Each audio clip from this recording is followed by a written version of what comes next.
अस्सलामुअलैकुम, मैं हूं सबा भट्टी और आप देख रहे हैं MAT20 न्यूज HD। आइए नजर डालते हैं आज की अहम खबर पर। खबर शामिल करते हैं चिन्योट से ब्यूरो चीफ मुख्तार अहमद अंसारी की रिपोर्ट के मुताबिक अशिया खुर्दनोश की मियाद की जांच के लिए पंजाब फूड अथॉरिटी की जिला भर में कार्रवाइयाँ। फूड सेफ्टी टीम्स ने 40 दूध बरदार गाड़ियों समेत 77 इंस्पेक्शन की। मुतअद्दिद फूड पॉइंट्स को मजीद बेहतरी के लिए इस्लाहाती नोटिस जारी। खवातीन की खिलाफ वर्जी पे 84,000 रुपये के जुर्माने। फूड पॉइंट्स और करियाना स्टोर्स की इंस्पेक्शन के दौरान 11 किलो से ज़्यादा एक्सपायर्ड मसनूआत 4 लीटर गैर मियारी केचप बरामद करके तल्फ कर दिया। फूड सेफ्टी टीम का चिन्योट शहर में वाक़ मारूफ बेकरी यूनिट पे छापा। दौरान मुआयना सफाई के इंतजाम सिफर, वर्कर्स के मेडिकल स्क्रीनिंग सर्टिफिकेट्स भी अदम मौजूद पाए गए।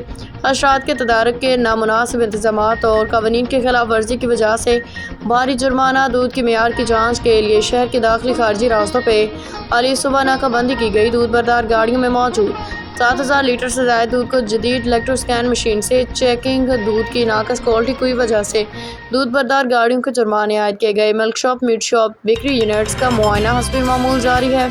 पंजाब भर में मिलावट माफिया के खिलाफ जीरो टॉलरेंस पॉलिसी है। खुराक की मियार को बेहतर बनाने के लिए फूड सेफ्टी टीमें मुतहरिक और फ़ाल हैं। तर्जुमान पंजाब फूड